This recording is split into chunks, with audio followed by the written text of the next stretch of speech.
بات اور عرض کروں گا، یہ مسجد کے نمازی کی بات نہیں، یہ مسجد کی کمیٹی کا کوئی ممبر نہیں کہ حضرت کو دیکھ کے واپس پلٹ رہا ہے کہ نماز کے وقت ملاقات ہوگی تو سامنا کیسے کریں گے۔ بھائی جان، یہ وہ لوگ ہیں جو کبھی مسجد میں گئے نہیں، یہ وہ لوگ ہیں جو طوائفہ کے ڈیرے پہ جانے والے ہیں۔ اس وقت تو علماء کی عزت تکریم اس قدر تھی کہ وہ لوگ بھی حیا کرتے تھے۔ میں معذرت سے کہوں گا، آج ہم جس کے پیچھے نماز پڑھتے نا، اس کی پگڑی اچھالتے ہیں، جس کے پیچھے نماز پڑھتے ہیں اس کا جبہ پھاڑتے ہیں۔ فقہ کا مسئلہ ہے، اگر دل میں اتنی بات آ جائے نا کہ میرے کپڑے امام کے کپڑوں سے اچھے ہیں، اس کے پیچھے نماز نہیں ہوتی۔ ہم نماز بھی پڑھتے ہیں، پگڑی بھی اچھالتے ہیں، نماز بھی پڑھتے ہیں، جبہ بھی پھاڑتے ہیں، ساری زندگی کی محنت ایک طرف اور الزام لگا کے مسجد سے نکال دیتے۔ میرے ایک دوست ہیں، بزرگ ہو گئے، بوڑھے ہو گئے، وہ کہتے ہیں میں 26 سال ایک جگہ گزارے، کسی بات پہ اختلاف ہوا تو میں نے کہا چلو جی اب وقت جیسا بھی گزر گیا، آپ مجھے رخصت دے دیں۔ وہ جو مجھے حضرت کہتے تھے نا، پیر جی کہتے تھے، مولانا صاحب کہتے تھے، جو میرے ہاتھ چومتے تھے، جو مجھ سے دم کروانے آتے تھے، آنکھیں اٹھا کے ماتھے پہ لے آ گئے۔ وہ کہتے ہیں مول صاحب 26 سال کا حساب دینا ہے، پھر سامان اٹھانے دیں گے۔ کس بات کا حساب لینا ہے؟ 26 سال تمہارے بچوں کو قرآن پڑھایا، اس کا حساب لینا ہے؟ 26 سال ممبر پہ بیٹھ کے اللہ کے رسول کی حدیث تمہیں سنائی، ہم نے اس کا حساب لینا ہے؟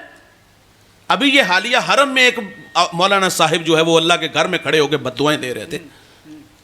اتنی رونت، اتنا تکبر، وہ 40 سال کی محنت کہاں گئی یار؟ ہمارے جامعہ کے ایک فاضل حضرت 3-4 ماہ بعد واپس آئے تو میں نے کہا بیٹا آپ واپس کیوں آ گئے؟ وہ کہتے ہیں میں نے صرف اتنا کہا ہے کہ بیٹا آپ چھٹیاں کرتے ہو، رات والد کو ساتھ لے آنا، مقصد توجہ دلانا تھا کہ آپ تھوڑا سا خیال کیجئے گا۔ وہ کہتے ہیں اس کے والد آئے مسجد میں، آگ بگولا تھے، اور وہ کہتے ہیں مولوی مسجد تیرے پیو دی ہے اور صبح تک مجھے یہاں نظر نہ آنا، اس میں کوئی شک نہیں مسجد مولوی کے باپ کی نہیں۔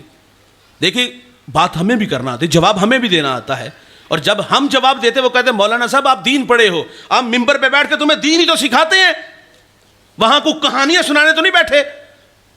26 سال تو دین ہی پڑھایا تھا، دین ہی تو سکھایا تھا۔ تو یہ ہے رویے ہمارے۔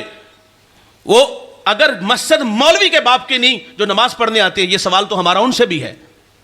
اور یار میں تو اس خاتون کی بات کر رہا ہوں جس کے ڈیرے پہ جو ہے وہ لوگ جو جوانی کا جوہر برباد کرنے آتے ہیں، مسجد میں جانے والے نمازی نہیں، مسجد کی کمیٹی کا ممبر نہیں، لیکن اس وقت اہل علم کی قدریں تھیں، وہ بھی دیکھ کے واپس پلٹ رہے ہیں۔ اس خاتون نے اپنی ملازمہ سے کہا نیچے دیکھو کوئی آشنا نہیں آیا، نیچے دیکھا تو بایزید تھے۔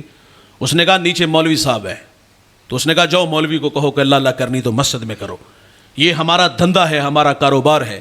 خیر جو اس کا بنا آپ نے اس کی ہتھیلی پہ رکھا، فرمایا جو کہوں گا کرو گی۔ کہا پیسے کے لیے تو کام کرتی۔ اس نے یہ تو نہیں کہا کہ حضرت شہر بستان میں آپ کی شہرت اچھی ہے، آپ کے پیچھے ہزاروں لوگ کھڑے ہیں، مانا کہ یہ بستی گناہ گاروں کی ہے اور یہاں آتے بھی گناہ گار ہیں، جائیے خود بھی اور اپنے ساتھ جڑے ہوئے لوگوں کا بھی خیال کیجئے گا۔ امام اعظم گزر رہے تھے تو راستے میں بچیوں نے سر پہ گھڑا اٹھایا تھا تو کیچڑ تھا، فرماتے بیٹا سنبھل کے۔ اس نے کہا حضرت میں پھسلوں گی تو گھڑا ٹوٹے گا، یہ بازار سے 2 آنے کا نیا مل جائے گا، آپ احتیاط سے چلیے گا، آپ کے پیچھے ہزاروں لوگ ہیں، ان کا کیا بنے گا؟ تو اس خاتون نے یہ نہیں کہا کہ مانا کہ گناہ گاروں کی بستی ہے، لیکن خیال ہے کہ آپ کے پیچھے ہزاروں لوگ کھڑے ہیں، احتیاط کیجئے گا، چٹی چادر پھمنا والی داغ نہ لاویں جنیاں، حشر دیاڑے پھر نہ کی حال ربا کی بنیا۔ اس نے یہ تو نہیں کہا حضرت جائیے یہ بستی گناہ گار، بلکہ اس نے کہا لائیے پیسے، وہ گناہ گار آئے کوئی صوفی آئے، وہ تو پیسے کے لیے دھندا کرتی تھی۔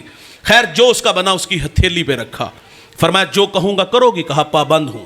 آپ نے لباس دیا، فرمایا بیٹا جاؤ غسل کر کے یہ حیا والا لباس پہن کے آؤ۔ وہ لباس پہن کے آئی، اس کو مصلے پہ کھڑا کیا اور اس کی پیشانی اللہ کے حضور جھکا دی، اور پھر بایزید رونے لگے، اللہ یہ ہے ہمارے اسلاف اور یہ ہے ان کا عمل۔ سجدے میں سر ہے اور کہتے مالک یہاں تک لانا بایزید کا کام تھا، آگے دل کی دنیا کا بدلنا مولا تیرے ہاتھ میں ہے۔ اور بھائی سجدے میں سر ہے، رحمت کی برکھا برس رہی ہے، ندامت کے قافلے اتر رہے، کہاں بٹکی کہاں الجھی، کہاں زندگی برباد کی، اور سجدے میں سر رکھ کے رونے لگی کہ مالک معاف کر دے۔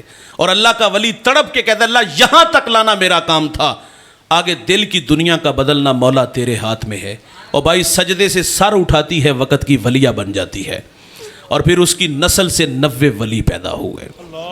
تو یہ تھا ہمارے اسلاف اور ان کا عمل کہ وہ عمل کرتے تھے۔ اور جی جزاک اللہ جی، بہت شکریہ، اللہ اکبر کبیر۔ تو ان کے پاس جو سب سے بڑی دولت میں نے عرض کیا وہ اخلاص کی دولت تھی کہ لفظ زبان پہ ہوتے تھے اور دل سراپا کشکول بن کے اس کی دہلیز پہ کھڑا ہوتا تھا کہ اللہ اس کو ہدایت عطا فرما دے۔ تو میرے بھائی اسلاف نے یہاں تبلیغ کی، اور اس تبلیغ کی تاثیر کے ہمیں ہدایت کی راہ نصیب ہوئی۔ اچھے لوگ میسر آ جائیں تو بھائی ان کے قدموں میں ضرور بیٹھیے گا، ان سے دین سیکھیے گا، ان سے عمل کی راہیں لیجیے گا۔ آخر پہ میں 10 منٹ آپ کے مزید لوں گا، اور یہ بڑی خوبصورت کچھ باتیں جو حضرت شیخ عبد القادر جیلانی رضی اللہ تعالیٰ عنہ نے ہمیں سکھائیں۔ آپ فرماتے ہیں کہ مسند مشیخیت پر جو لوگ بیٹھتے ہیں ان کے اندر 12 خوبیوں کا آنا ضروری ہے۔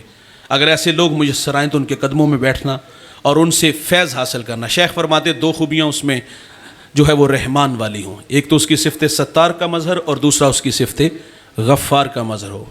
اللہ کا ولی پردہ پوش ہوتا ہے، چغل خور اللہ کا ولی نہیں ہوتا ہے۔ مرید شیخ سے اپنے دکھڑے کہتے ہیں، اور اگر وہ مرید کی دوسرے کو بات سنا دے کہ اس کے گھر کے یہ معاملات ہیں تو وہ اس قابل نہیں کہ اس کے ہاتھوں میں ہاتھ دیے جائیں۔ شیخ عبد القادر جیلانی فرماتے اس میں 2 خوبیاں نبی رحمت صلی اللہ علیہ وسلم والی ہوں، ایک وہ شفیق ہو اور دوسرا وہ رفیق ہو، شفقت سے گندہ ہوا ہو اور رفاقت کا حق بھی نبھانے والا ہو۔